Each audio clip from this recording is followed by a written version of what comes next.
Welcome to another episode of Heilman Haver Get to Know a Theater. We're very excited. It's a very special episode for us. We're here at the historic Fifth Avenue Theater in Seattle, and we're here with producing artistic director Bill Barry and managing director Bernadine Griffin. Bernie Griffin, thank you both for joining us. Thank you for having us. Yeah, absolutely. We're in conference room, I guess, in your offices, right?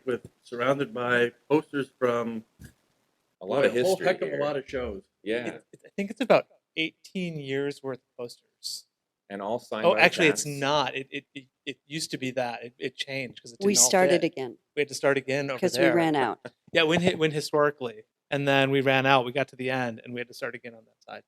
So interestingly enough, we are on the 7th floor of the Skinner Building, and the Skinner Building is where the Fifth Avenue is housed.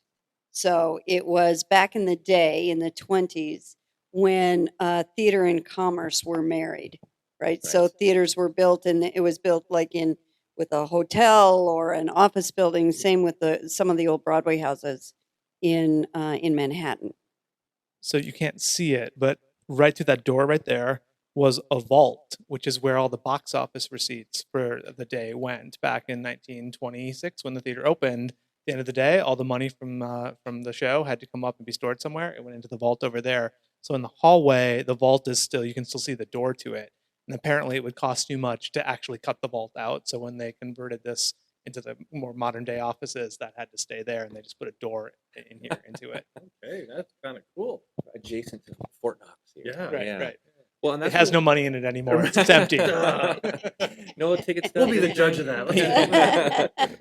So, and that's actually what we wanted to ask you about first is recently, so Friday, September 24th is the 95th anniversary. We can't quite say birthday because there was a couple of gap years in there and some renovations and things, but the 95-year mark of the theater being in existence, and so much Seattle influence on the building, the motifs, everything. Can you guys just give us a quick background on the origins of the theater? Sure. Well, way back in 1926, when it was built, the architect was Robert Reamer. And Robert Reamer, gee whiz fact, also designed the lodge at Yellowstone. So the lodge that's right next to Old Faithful is his work as well. And so that was at the early part of his career. The Fifth Avenue was at the latter part of his career. And it opened, of course, as a movie and vaudeville palace. Right. And ran like that for a long time. There's some great stories of some great show people that ran this organization. And, when there'd be a Shirley Temple movie, all of the usherettes would be in Shirley Temple costumes. and it was a lot of fun. And then, of course, we know what happened with vaudeville. And then it stayed as a movie palace up into the 70s. And then the days of the sprawl of the suburbs, Cineplex Odeon's movie palaces were kind of going out of fashion, and the Fifth Avenue closed in 78. Yeah, right around the time when I guess all the single screen theaters kind of Yeah. went away and all. Yeah, That's right. And so, the Cineplex Odeons came into existence. And there were thoughts about what happens now to the Fifth, and there were plans for chopping it up into a Cineplex Odeon, making a bunch of movie theaters. That didn't happen. Yeah, talks about a Chinese restaurant. I think that's just an urban legend. Do you think that's an that urban didn't actually legend? happen. Oh, I always like to say I would be serving you your egg foo young right now if that was the case. But it was the same group of individuals who really brought the World's Fair to Seattle in the 60s, and they turned their attention to the next priority in Seattle, and it was way back then too in the 70s.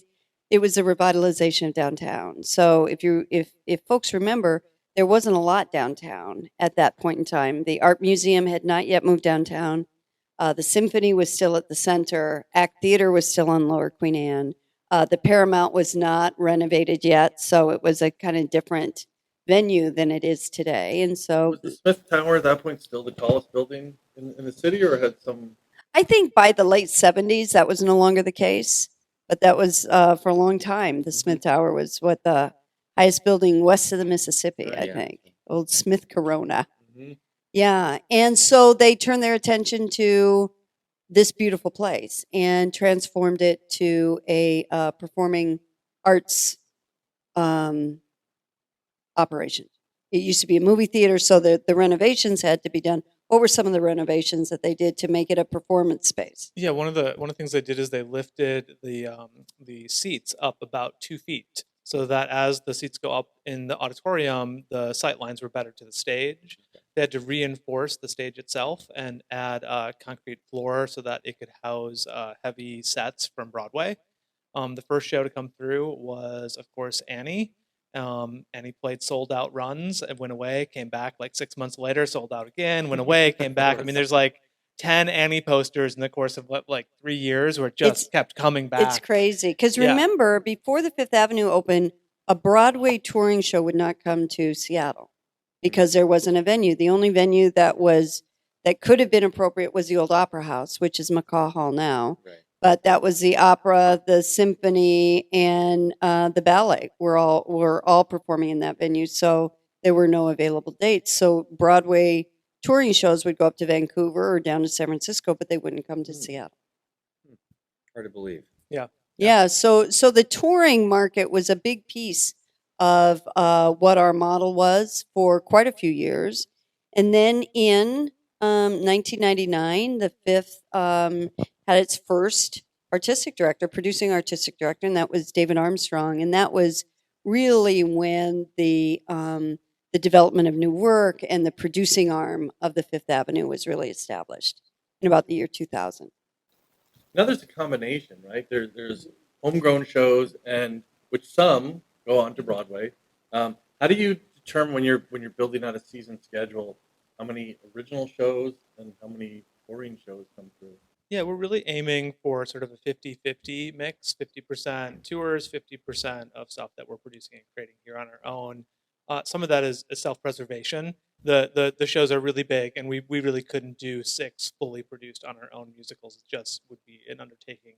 And we also want to be able to have some of the great Broadway shows that we didn't start here. Some of the Broadway shows we did start here, but the ones that we didn't, we still want the Seattle community and the Pacific Northwest to have exposure to some of those great shows like Fun Home and Something Rotten, and shows that like they need to be seen, and so we are able to put them into our mix. So how does that process work when you when a show comes available?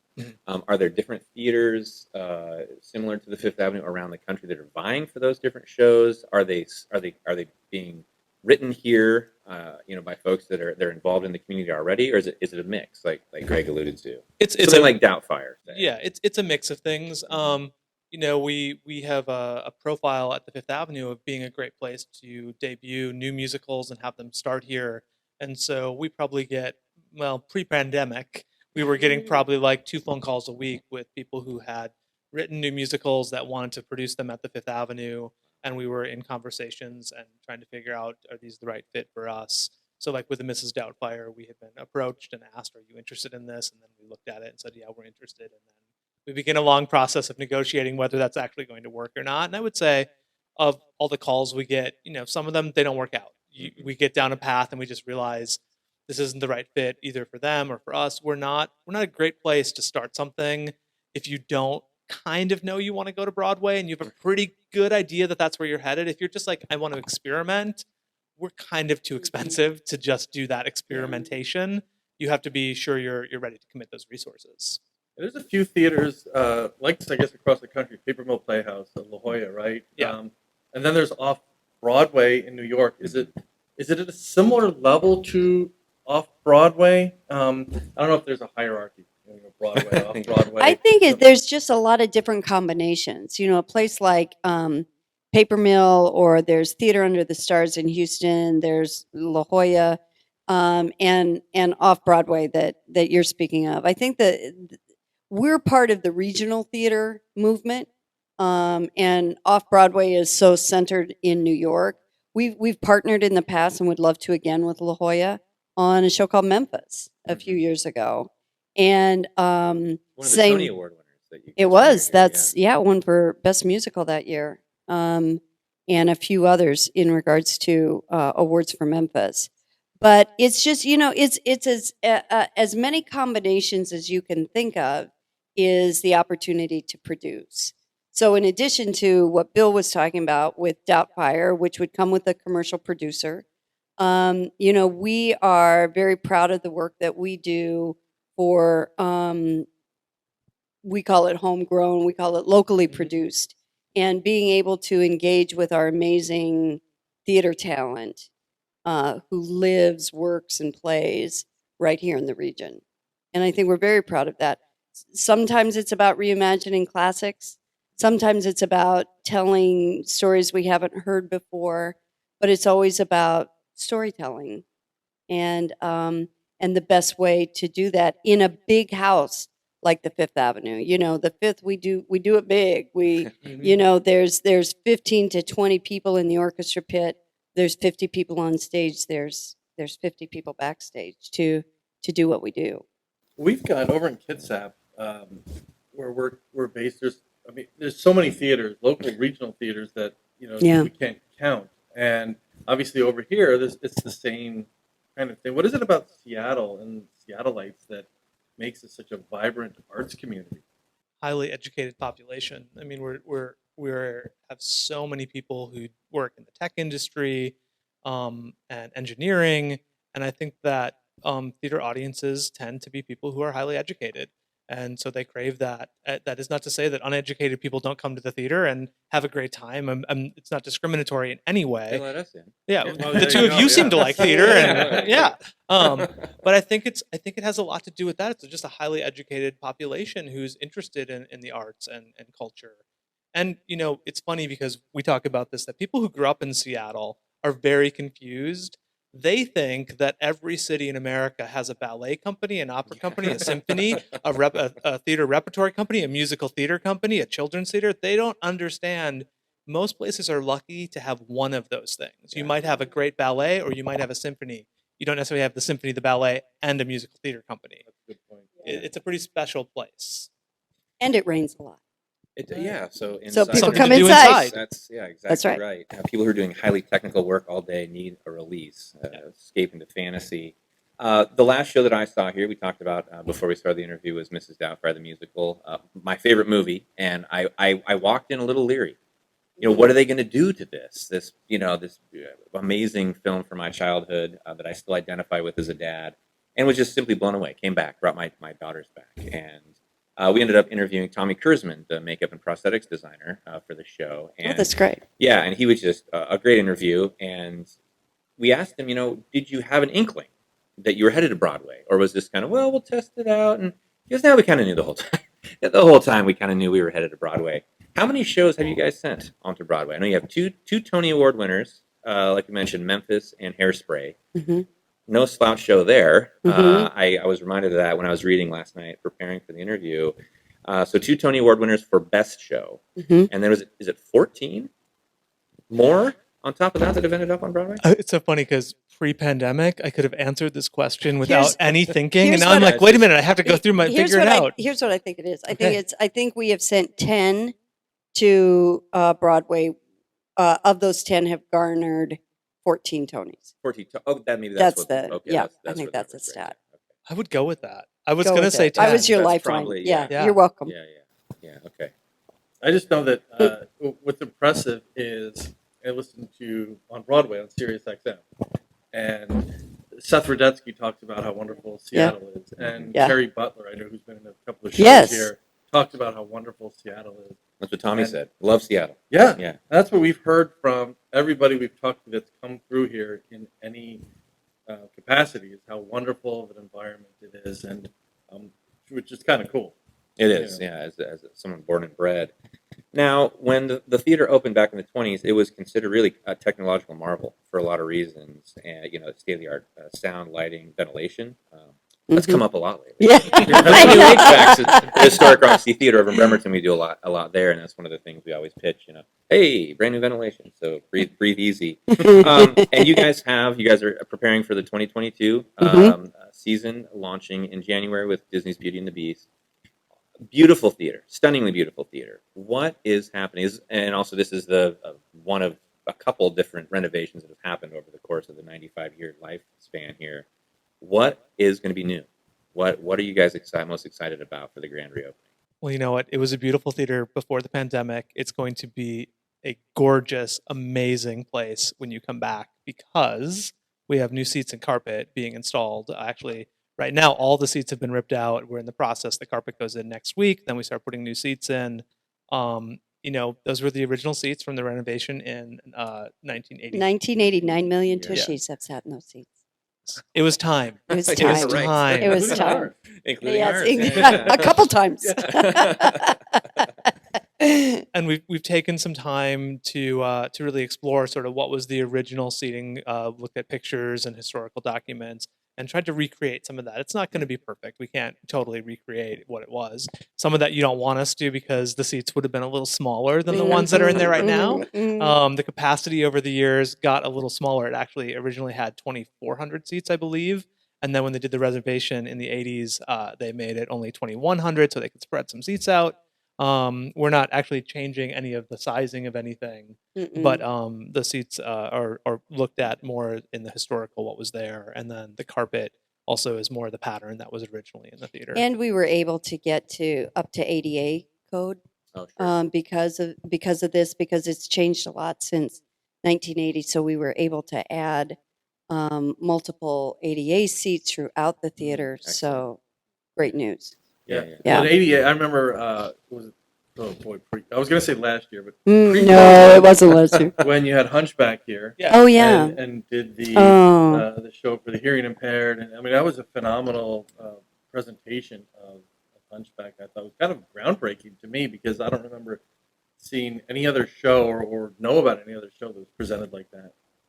That was a pretty powerful show that on paper, maybe not so much, but when you see it, and I think the way that the Fifth Avenue produced it was really stunning and powerful. The music is just really Yeah. amazing, and having Yeah. a choir on stage. Although singing that so choir, much. It yeah, was darker than the movie. Yeah, I remember, yeah. Watching an interview with Alan Menken, they were talking about how much darker and more true to the story, the Mhm. actual Yeah. original book, that the stage yeah, presentation is than the movie. Well, of course, that's the elephant in the room, obviously, COVID. Now, you guys Yeah. are the single largest arts employer in the Pacific Northwest. 800 jobs created annually Mhm. among artists, technicians, craftspeople, and over $27 million pumped into the region's economy. So, on kind of the COVID topic, how has the Fifth weathered the COVID storm, and what steps are you guys taking to come back even stronger and to revitalize not only the theater community but our local economy? We've talked to folks back on Broadway, and of course, Broadway supports so many other Yeah. It peripheral ripples ancillary through the businesses. entire- Yeah. And Yeah. the lights are starting to come back on. Sardi's is reopened, things like that. But yeah. you guys are such a touch point here in the Seattle community. What are your plans? Such a simple question. Right, yeah. Thanks for I that can bullet really that out. softball question for us.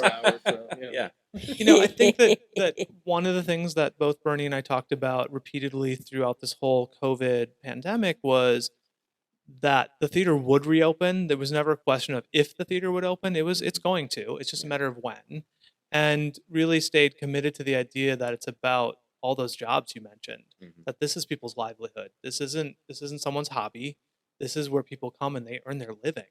And we have a responsibility as leaders at this institution to make sure that there was a theater to come back to. So decisions along the way were always based on how do we ensure stability going forward. So we decided we were going to do a digital season, and we created some digital content throughout the year, which also got us to be able to hire some artists throughout the Mhm. year. Not nearly as many as we normally Mhm. do. We didn't get to pay them nearly as much as they should get paid, but we were able to at least keep people engaged from the artistic side, but also from an audience side. So they were seeing the actors they had come to love at the Fifth Avenue and hear from them, and keep that happening.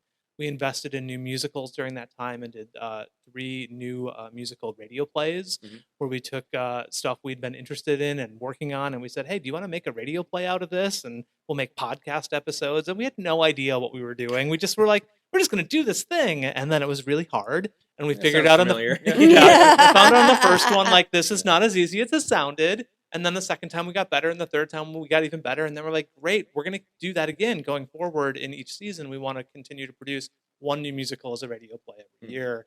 It was the artists involved really loved the opportunity to engage in that deep way with their material. So It was a good process. and our audiences responded really well to getting to hear new things and close their eyes and imagine that production. Right. Well, Old, and old technology meets new technology. yeah, Yeah, Really, exactly. great way. And those subscribers who stayed with us for a virtual season, as well as our supporters philanthropically who stayed with us, and federal support. The federal support helped us. There was, the shuttered venues operating grant was came to life in Minnesota. And it was the woman who ran the venue where Prince used to perform in Minneapolis. And she went to Amy Klobuchar and said, "We're dying here." And so Amy Klobuchar and Chuck Schumer actually were the lead architects of this bill, the Shuttered Venues Operating Grant, which helped all performing arts organizations throughout the country. It was the largest investment in the cultural sector since FDR. Wow. And if Far that's too long. if that wouldn't have been here, I don't know. Yes, the fifth would be here. Don't know in what form, but that kind of support is what's going to allow us the next 3 years of recovery. So we're coming back, right? But this first year, we don't have a holiday show. All of our expenses are increasing. We're budgeting lower for subscriptions and all of that. So there's a gap there. And so what that money helps us do is fund a 3-year recovery plan to get back on our feet. How do you normally raise funds? Obviously, there's ticket sales, but Mhm. are there also is it a combination of ticket sales and donors, Yeah. and grants and things like that that keep it going? Yeah. Pre-COVID. Yeah, about 70% of our revenue comes through the box office through subscriptions and single tickets, and about 30% through philanthropy. Okay. And what percentage are seasons ticket holders versus folks just walking in and buying tickets or purchasing them online? About half and half. Is it? Okay. Yeah. Something that we were speaking with our friend Dr. Broadway, Dr. Jason Kent from the Actors Fund in New York, and he said, why aren't these artists mandatory workers? Why aren't they considered Essential workers. Thank you, essential Yeah. workers. Yeah. They can't work with a mask on. Yeah. And I'll tell you what did we turn to the minute Mhm. things shut down? We turned to the arts. Yep. I thought that was a really pretty cool idea. Yeah. And hopefully something that will happen. Mhm. Like you said, as more attention is turned to a lot of these theaters in need. Yeah. We've been lucky over on our side of the water. Things have stayed open as well, but it's been really challenging. Yeah, for sure. Now you mentioned all the shows that you did during COVID. One of them is being turned into an actual musical this season. Afterwards, Can you yeah. tell us Yeah. about a little bit about Afterwards. Yeah, we had been working on Afterwards before COVID hit. We had Mhm. done some readings and some workshops of it, and we were really interested in it. It's a really great team. It's a story that ultimately explores how art helps us heal from trauma and crisis. And Timely. Yeah, and sort of as we were going through COVID, we're like, oh, that'd make a great radio play. And then as we were like starting to plan the next season, we had such a great response from our audience about the radio play. We thought, we've been working on this probably, I don't know, 3 years we've been Mhm. involved in this project. Mhm. We said, let's go ahead and produce this. And again, remind ourselves of our humanity through the arts and what the arts actually provide to us, Yeah. which is a way to heal from what's going on. And I know it's not that simple. It's not that simple. And yet it is that simple. We come into a space, we experience a story. It helps us to make sense of the world around us. It helps us to calm and find ways to be refreshed and renewed as we re-enter reality. To me, that's the beauty of what coming into the theater does. And we do it in a room full of 2,000 other people, at least at the Fifth Avenue, it's 2,000 on a good night. And we all breathe the same air and consume the same story in the same time. And that makes us human. The magic of a shared experience. Yeah. Yes. Yeah. So there's still hope. Heilman and Haver the musical, maybe a reality one of There these you go. days. Yeah, we'll get right on A that. couple of good actors. You Yeah. could. One thing that you said about healing and the importance of the arts in that we think of youth. My day Yep. job is as an educator, and I was really appreciated all the different programs you guys have for the youth, specifically high school, which Yes. is generally where most drama. And I was reading some of the statistics on your board out in front about how few high schools have an arts program, and about how few students in those schools will get involved in those art programs. Now you guys have Fridays of the 5th, you've got Tech Tuesdays, and you all of that material is now available on YouTube, on your webpage for people to just go and peruse and enjoy. What are you guys doing? Any in-person student events right now? Is that coming back? It'll be coming back. We're still Mhm. doing right now. Everything is still online and virtual, but as the year goes on, things come back to in person later in the year. A funny story is that as COVID hit and we had to cancel everything, the first department at the theater who said we can do digital stuff was our education programs. Our director of education and outreach said, the kids will help us. They know how to do this. Yeah, they'll And- teach And they're us, used to yeah. consuming stuff this way. So Yeah. they actually did our first digital event. I think we closed on Wednesday and they did their first digital the following Friday. Yeah, it was Wow. kind of impressive. Yeah. And once they did it, every It's other like, oh, department maybe we said, could do it." maybe we can all do that too. Yeah. Yeah. Isn't that the way it goes? Yeah. We've talked to some other folks who've had youth programs, and it's literally they're using every tool at their disposal. They know how to use the iPhones. Yeah. They can deal with the laptops. Yep. It's amazing, and that cohesion that their Mhm. generation just Yeah, Yeah. and it'll probably make the transition into as because it's inevitable. Technology is going to make its way into it's already made its way, into film, obviously, but it's going to make its way into stage as well. So Yeah. these new generations of people to make that transition maybe a little easier. Yes, we talked to another guest, JJ Rusella, who is a professor back east, and he is really involved in virtual reality. And he gave us some examples of how virtual reality may come into a theater space with things like captioning or Mhm. things for the hearing impaired. Mhm. And that's pretty exciting. Have you guys looked into any of that emerging technology for the fifth yet? It's not something we're pursuing at the moment or super active in. I mean, it's stuff that our industry talks about all the time. I'm probably horribly old-fashioned in that I believe that the essence of what we do as theater actually is about the live performance, and Right. all the virtual stuff is super interesting, but it's not the thing we actually sell here, which is come see something happening live and it's real. It's Right. real what you're seeing in front of you. So it's not that I'm like, we're never going to do any of that, but it's not been something that we have explored a lot here at this moment in time. Rather than captioning, perhaps like Captioning, an we'll- ASL translator we'll do- on Oh, stage, where right. you have a and- live, yeah. And we do And- captioning. We have a yeah, captioning open program, captioning. an open captioning program, and those things are all and finding ways to create more access. Right. But I have to be honest, when I hear people talk about, oh, this is changing how theater is going to be done, explain to me how exactly, because it's still going to need to be a stage with an audience that watches it in person. That's actually what theater is. And the stuff we watch online are captures or streams of something close to theater, but it's not actually theater yet. Yeah, Ah. theater's been around forever. Right. Right. Yeah. Right. Humans have been I around, will really. say the thing that the pandemic has allowed us to do is look at the way we have done things. Absolutely. And we have never had the opportunity to really pause for 18 months and to question how we do things. And is that really the right way to do it in relation to human beings? Because so much of what we do, when you stop and say, why are we doing it? Just the 'cause answer it's the you way it get is. well, that's how we've always done it. Yeah. Yeah. Or that's the tradition. Yeah. But is that really the best way to do that thing? Here at the theater, an example is we always rehearse 6 days a week, and we ran performances 6 days a week. And in the theater, you get 1 day a week off. Why? Mhm. Someone tell me why. And no one can quite answer the why. There's lots of theories as to the why, but the why is because that's the way we've always done it. Yeah. But is that actually the best way? In London, in England, they stopped doing 6 day a week. They do 5 day a week rehearsals now. Hmm. What's the advantage? And when we broke that down, we realized, people would get 2 days off, which would allow them to come in healthier. We're talking about a health pandemic. Yeah. That's People were right. getting sick. And for years, you would see this at the theater. Someone has a cold on Monday, and by Friday, 10 other people have that cold. Everybody's got it. Yeah. That's how a pandemic works. Right. Right. So maybe giving people 2 days off for their immune systems to build up, to give them the rest, maybe Yeah. that's actually healthier. We do that in most other industries. Why do we believe our artists should Yeah. work 6 days a week, but no one else is expected to do that in our society? Yeah. Yeah. So that's one of the things we started to really explore. We're actually going to convert to a 5-day rehearsal week. Talk to me in a year. I'll let you know how it goes. We're gonna That's right. learn. But Yeah. I think it's allowed us the opportunity to center on the artists.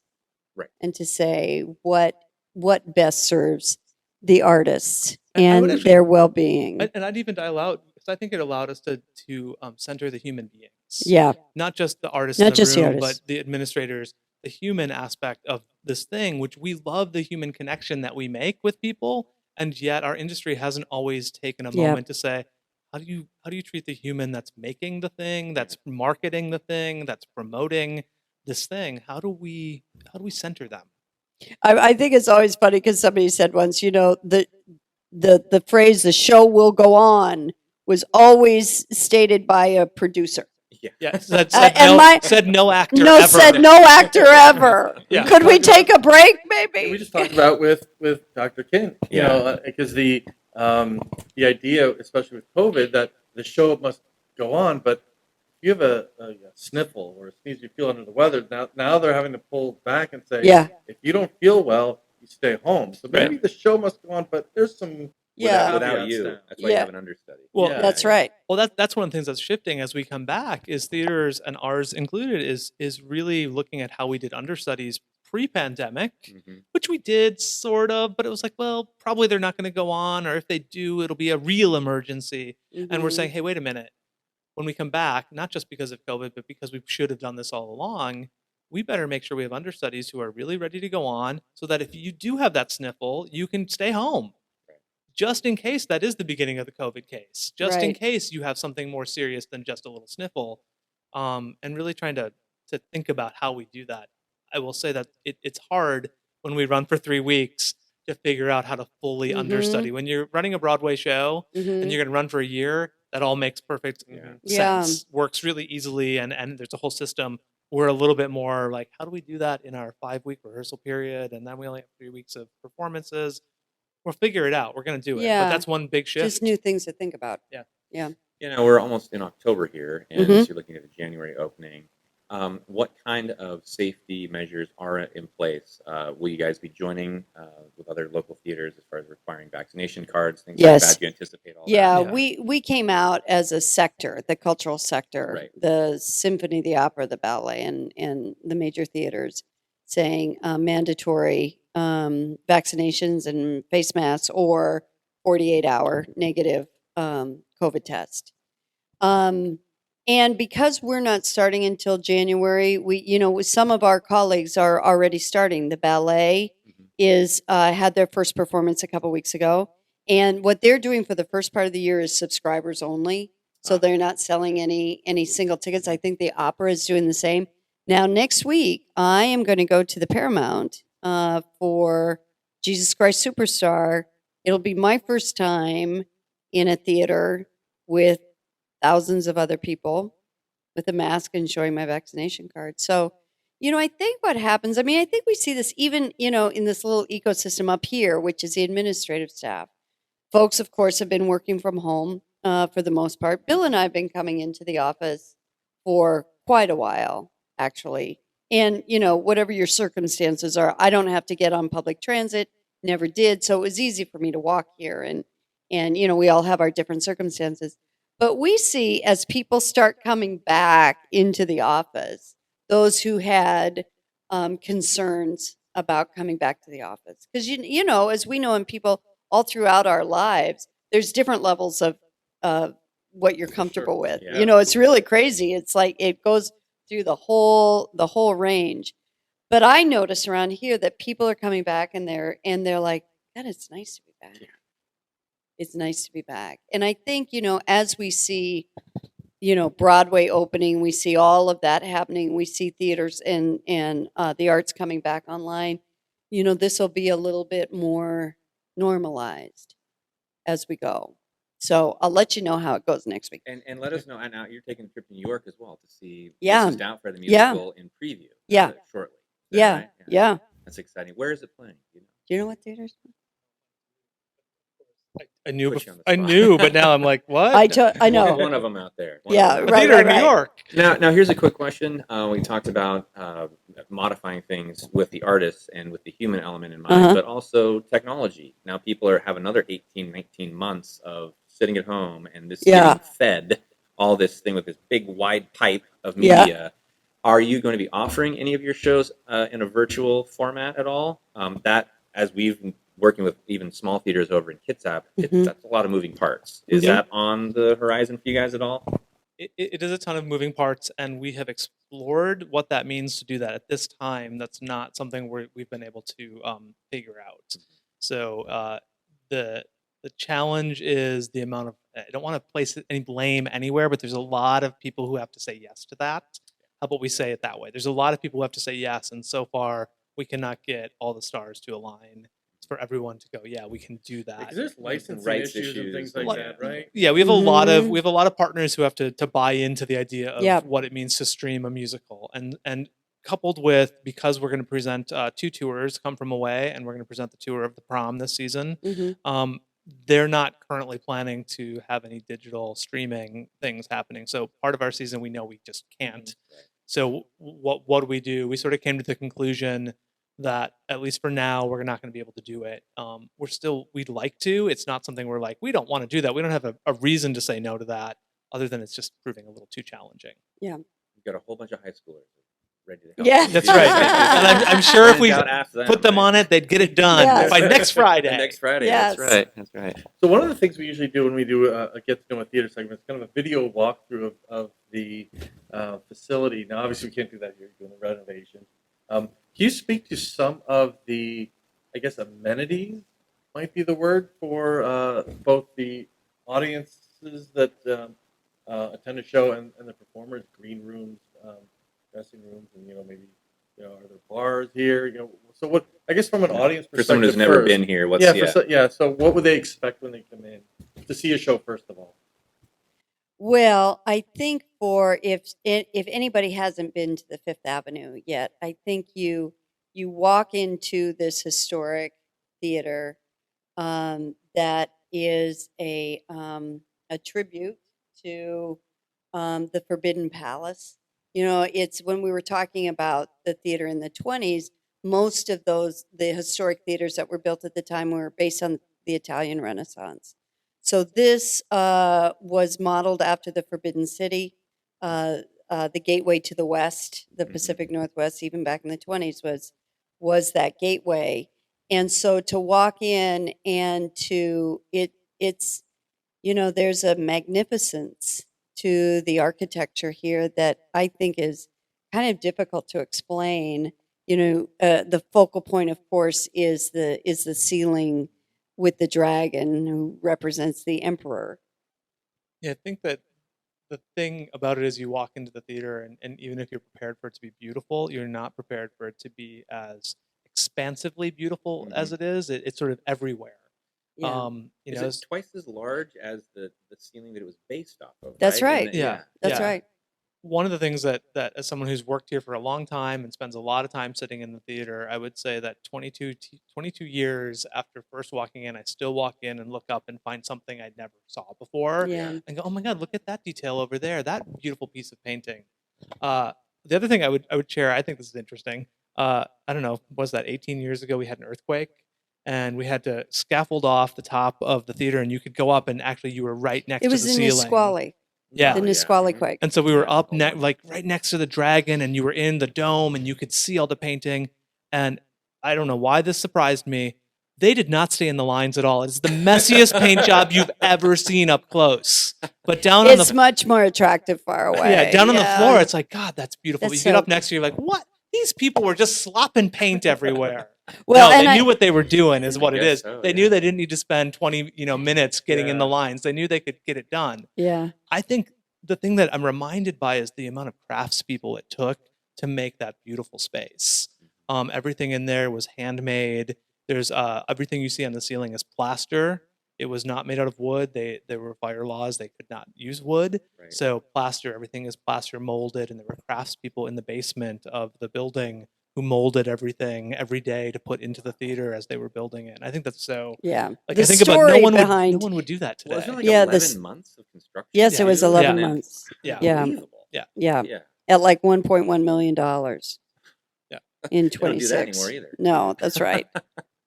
So, if someone has, again, like our audience, I'm assuming they've been to the Fifth, but we're encouraging them to come back. Thank you. Are tickets available already? I think that there's the subscription-based season subscription. Subscriptions are available. Beauty and the Beast goes on sale for single tickets on November 2. Okay. Yeah. Alright, so almost a month away. And Yeah. Beauty and the Beast is a Fifth Avenue produced We're- production. of We're Beauty and the producing it Beast. here with Yeah, do you wanna talk about that Yeah, with show? our community here. We have an amazing director. Her name is Jay Woods. Our choreographer is a wonderful woman named Catherine Van Meter, who has choreographed around Seattle many times, choreographed here at the Fifth. Our music director is a wonderful gentleman named RJ Tansioka, who I've had the pleasure of collaborating with probably 15 times in the last 20 years, and it always makes wonderful music. And the cast is going to be sensational, a mix of new people here in the Seattle community and some favorites. I can't tell you any of it right now because our marketing people want to announce it all at once. So that I got to keep under wraps. Yeah. But it's going to be a really beautiful production. We're really excited that it's the first thing back. To be honest, Yeah. having a family event Yeah. that you can all come to and re-engage with the power of theater. That is something that I noticed when I brought my daughters to Doubtfire, is how many kids there were. And Yeah. growing up as kind of a community theater kid, Yeah. I really appreciated that, because what an amazing experience. And my daughter's eyes were big as Aw. saucers when they left, and it was just it's a wonderful memory, that Yeah. we'll cherish for the rest of our lives. So that's great to hear. Not only that, but also all the work that you're doing in the youth community. Yeah. And it's just so important to give those kids that outlet, not only as consumers but as artists. Yeah. Well, great. And also, the other thing we want to let everybody know is ways to donate. Now, do you guys have a volunteer staff here for events? If people want to give financially, what's the best way to do all that good stuff? I think the best way to do that is go to our website at fifthavenue.org. That's number 5th, avenue spelled out.org. And just take a look at the website. There's volunteer opportunities. We're always looking for volunteer ushers to help supplement the paid usher staff.